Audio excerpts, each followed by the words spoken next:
Salam, axşamınız xeyir olsun. Günaz TV-yə baxırsınız. Studiyada Aynur Zahiddə Vəlcə əsas xəbər başlıqlarına qısaca nəzər salaq.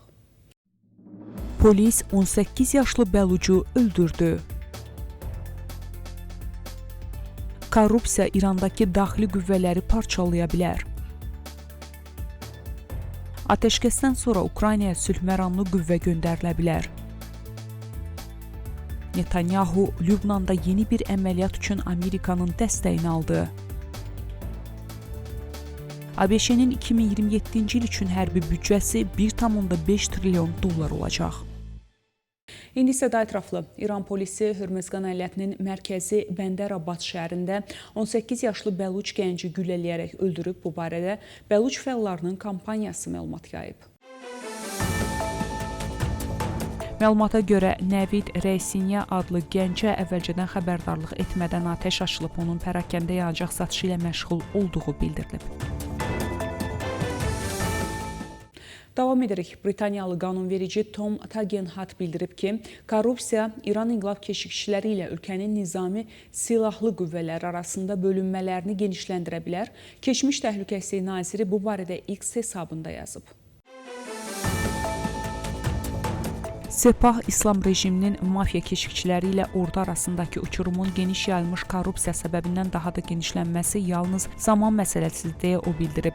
Tagenhat bildirib ki, İran ordusu bu korrupsiyadan Sepah qədər faydalana bilməyib. Bu da tərəflər arasında narazılığı artırır. Britaniyalı millət vəkili Tom Tagenhat Rusiya yük təyyarələrinin Tehrana enişi və İrandan külli miqdarda qızılın çıxması barədə xəbərlərin olduğunu bildirib. O, bunun rejimin özünün süqutdan sonraki dönəmə hazırlaşdığına işarə ola biləcəyini bildirib.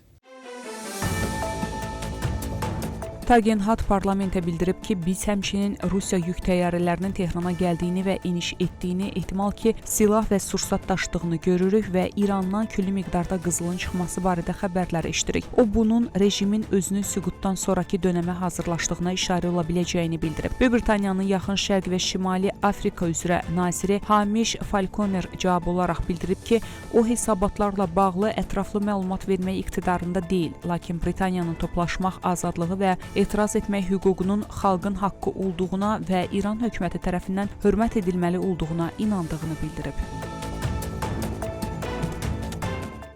İran xalqı tək deyil və onların mübarizəsi hamımız üçün vacibdir. Bu, Birləşmiş Ştatlar Dövlət Departamentinin X səhifəsinin fars bölməsində yazılıb.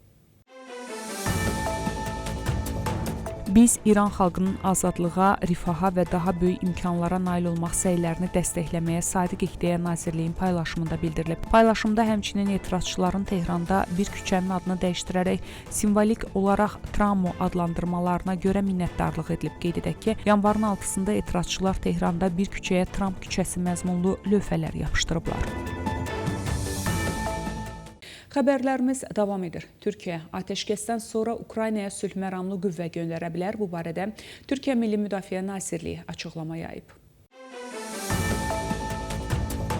Nazirlikdən bildirilib ki, Türkiyə Rusiya-Ukrayna müharibəsində daimi atəşkəsin təmin olunması məqsədi ilə həyata keçiriləcək bütün konstruktiv təşəbbüslərə töhfə verməyə hazırdır. Bu kontekstdə Türkiyənin İstəklilər Koalisiyasına fəal şəkildə qoşulduğu qeyd olunub. Türkiyənin Ukraynaya sülh məramlı qüvvələr göndərməsi üçün ilk növbədə atəşkəs təmin edilməli, ardınca isə vəzifə bölgüsü dəqiq müəyyənləşdirilmiş bir missiyanın formalaşdırılması və hansı ölkənin hansı həcmdə töhfə verəcəyinin aydınlaşdırılması zəruridir. Türkiyə regional sahiblik prinsipi çərçivəsində Qara Dənizdə tarazlığı təmin edən və bölgənin təhlükəsizliyi baxımından böyük əhəmiyyət daşıyan Montre Boğazlar Konvensiyasını diqqətlə, məsuliyyətli, tərəfsiz və güzəştsiz şəkildə tətbiq edib və bunu belə də davam etdirəcək deyə Türkiyə Milli Müdafiə Nazirliyinin açıqlamasında qeyd edilib.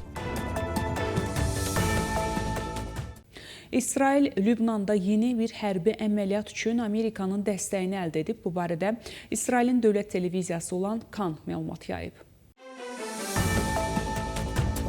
Məlumata görə İsrailin baş naziri Benyamin Netanyahu İsrail hökumət üzvlərinə Amerika prezidenti Donald Trumpdan belə bir əməliyyat üçün yaşıl işıq aldığını bildirib. Məlumatda əməliyyatın məqsədinin Hizbullahı tərk silah etmək olduğu bildirilir. Ağ Ev əmindir ki, ABŞ prezidenti Donald Trump Vaşinqtonun Venezuela ilə bağlı addımlarına baxmayaraq, Rusiya prezidenti Vladimir Putin və Çin lideri Xi Jinping ilə yaxşı şəxsi münasibətlər saxlaya biləcək. Bunu Ağ Evin mətbuat katibi Caroline Leavitt mətbuat konfransında deyib. Düşünürəm ki, prezident Trump həm Rusiya prezidenti Putin, həm də Çin lideri Xi Jinping ilə çox açıq, dürüst və yaxşı münasibətlərə malikdir. Bildiyiniz kimi, o təxminən bir il əvvəl vəzifəyə başladığı vaxtdan bəri onlarla dəfələrlə danışıb və inanıram ki, bu şəxsi münasibətlər davam edəcək deyə o bildirib. Birləşmiş Ştatların 2027-ci il üçün hərbi büdcəsi 1,5 trilyon dollar olmalıdır. Bunu ABŞ prezidenti Donald Trump öz Truth hesabında bildirib. Trump çərşənbə günü ABŞ senatorları və siyasi nümayəndələri ilə danışıqlardan sonra gələn il üçün hərbi büdcənin 1,5 trilyon dollar olması ilə bağlı qərar qəbul etdiyini deyib. Mən qərara gəldim ki, ölkəmizin rifahı naminə, xüsusən də bu çox problemli və təhlükəli dövrlərdə 2027-ci il üçün hərbi büdcəmiz 1 trilyon dollar deyil, 1,5 trilyon dollar olmalıdır deyə Trump bildirib. Belə hörmətli tamaşaçılar, bugünə çatdıracağım əsas xəbərlər bunlar idi. Görüşmək ümidi ilə salamat qalın.